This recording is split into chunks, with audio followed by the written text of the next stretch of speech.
The guy who went number 1 overall, obviously, is Victor Wembanyama. I give the Spurs an A+ because as an organization, they know when to stay competitive and when to blow it up.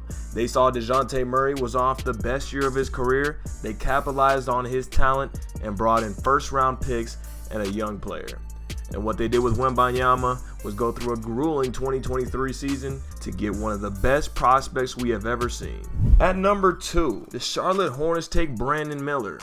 I give this a D- grade. When I see Brandon Miller, I see locker room problems. But that does not stop of where the problems start.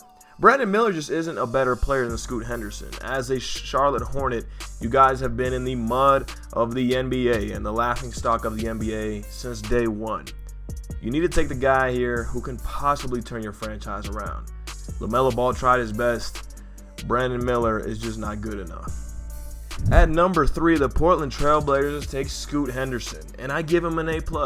Look, the Hornets should have taken Scoot Henderson. They didn't, so Portland capitalized. No second thoughts, just go straight to Scoot Henderson, a tall, strong, lanky guard that can play defense, gives you athleticism and playmaking, and hopefully he can develop a jump shot and become one of the best point guards we've seen out of the draft recently.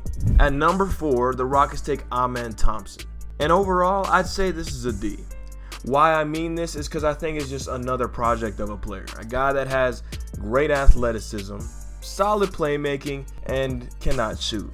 Jalen Green, Kevin Porter Jr., Jabari Smith Jr., a bunch of athletic freaks that cannot shoot with pretty bad basketball IQ. So, Ahmed Thompson, hope you the best. But the Rockets just will never improve. Number 5, the Detroit Pistons take his brother, Asar Thompson. And I'd say it's a C. The Detroit Pistons can't make a good pick to save their life. Unless literally the first overall pick is handed to them, they can't make a good pick. Asar Thompson, he was picked way too high for his talent. I mean, he's a better shooter and a better defender than Ahmed Thompson. But that doesn't really bring you much at the number 5 pick. When you're 5 and up in the lottery, when you're 1 through 5, you got to play for potential. And I think there were players that had more potential that went later than it, that the Detroit Pistons should have picked up. But they didn't. Classic Detroit Pistons move. At number 6, the Orlando Magic take Anthony Black. He's a 6'7" guard with great defense, solid playmaking, and it kind of fits in with what the Magic need. Now look, the Magic have guards that don't playmake. Jalen Suggs is just a bust. Okay, he doesn't playmake, he doesn't shoot, he doesn't score, he doesn't do anything. Markelle Fultz can score, he'll give you 15 a night, but no playmaking, no defense, and his foot speed is not good. Doesn't space either. But Anthony Black can potentially develop a jump shot that he doesn't have yet, but he does bring defense and playmaking. And look, playmaking to a big like Paolo Banchero and Wendell Carter Jr. is good. I think that's a front court that can be really solid in the future. Hopefully Anthony Black can bring out the best in them. And at pick number 7, I think to steal the draft in the first 10 picks is Bilal Coolibali. Now, I don't know how to say his name, but I'll tell you this. He has potential, and that is what the Wizards need. The Wizards need potential. They just blew up the whole system.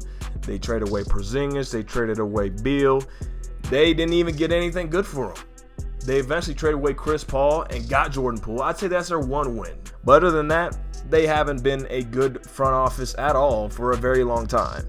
So I think taking Bilal right here is a great pick. 6'8", played with Wembanyama.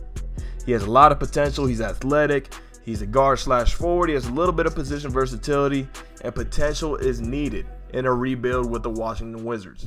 And at the 8th overall pick, which used to be the Washington Wizards pick, but now is the Pacers because they traded back, Jairus Walker, a small forward out of Houston. He's the first Houston guy to be picked top 10 since Hakeem Olajuwon.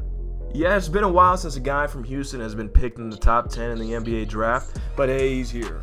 He has good size, a good frame, and a very smooth jump shot. He has draft comparisons of Paul Millsap. At 8 in the draft, I have no problem with this. Defensive-minded wing that can bring a little bit more. And look, I think the Pacers can obviously always have a wing. They don't have any wings right now. Benedict Mathurin is more of a shooting guard than he is a defender. Tyrese Halliburton, good two-way point guard. I like it. But he needs to playmake to somebody other than Miles Turner. At number 9, the Utah Jazz take Taylor Hendricks. and I give it a C-. He has good size at 6'9". He has mobility and a good touch on his three-point shot. But I don't think it's a necessity in Utah. In Utah, I think I'm looking for potential. And right here, they get a defensive-minded wing, which, you know, is something that every team wants all the time. If you look at the Nuggets, they wanted just wings last year. They got Christian Brown, Bruce Brown, KCP, all in trades or free agency or the draft. And they were just targeting these wings because they know how important they are in the playoffs.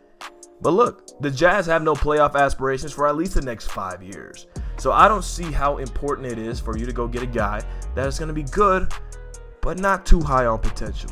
And at number 10, the Oklahoma City Thunder take Cason Wallace. Cason Wallace, to me, seems like a promising backup point guard. Shai Gilgeous-Alexander and Josh Giddey are not going to give up the backcourt to Cason Wallace. So you get yourself a solid backup point guard to go with. Chet Holmgren is going to be coming soon. Ousmane Dieng. They have some prospects that are going to come through the system that are actually going to be healthy this year, and it'll help them a lot. Did I even mention Jalen Williams? That guy is really good. So you have a good front court potential-wise, a good backcourt already set in stone with Giddey and Shai Gilgeous-Alexander, a good backup guard that can play some defense, and has a high motor in transition, is a good pick. And that is the end of the video. Thank you guys for watching. Make sure to leave a like, subscribe, turn on post notifications, and I'll see y'all next time. Peace out.